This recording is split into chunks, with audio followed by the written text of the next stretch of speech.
dalam Instagramnya.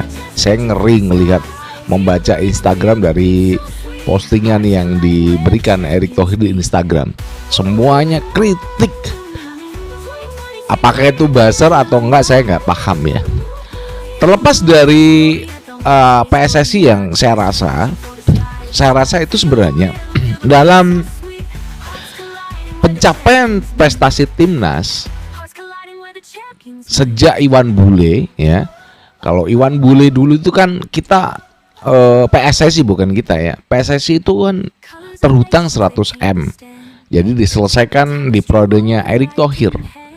Nah, ini cukup menarik ya. 100 M diselesaikan sedikit demi sedikit dan akhirnya sudah lunas.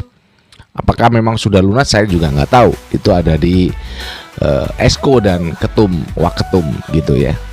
Nah, ini cukup menarik.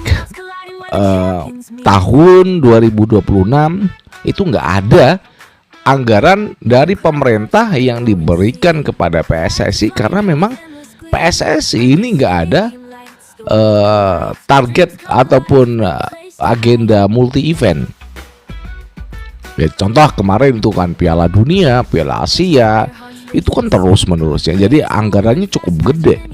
Sehingga tahun 2026 itu nggak ada anggaran dari pemerintah. Namun kita akan selalu tunggu bagaimana nanti pemerintah apakah akan memberikan dana kepada PSSI di 2026 ini. Terkait juga terkait John Herdman, saya mulai memberikan kepercayaan kepada John Herdman bukan karena keadaan PSSI yang memang nggak ada anggaran ya. Kalau saya prediksi itu kan pemerintah akan mengucurkan anggaran. Cuman ternyata di sebuah podcast di mana televisi ya, sebuah televisi yang melakukan podcast kepada Arya Sinulinga mengatakan tahun depan tuh nggak dapat dari APBN. Nah, ini kan cukup menarik ya.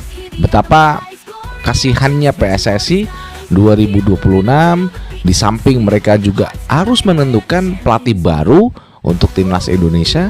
Ini mereka juga jauh dari anggaran negara. Nah, apakah yang akan terjadi 2026? Ya, kita harus menerima dengan keadaan John Herdman itu akan menjadi pelatih timnas Indonesia dan itu adalah tantangannya pada bulan Maret yang akan datang di 2026. Ada FIFA Series di mana di sana ada dari tanggal 23 Maret hingga 31 Maret 2026. Nanti juga ada AFC Nation League. Iya.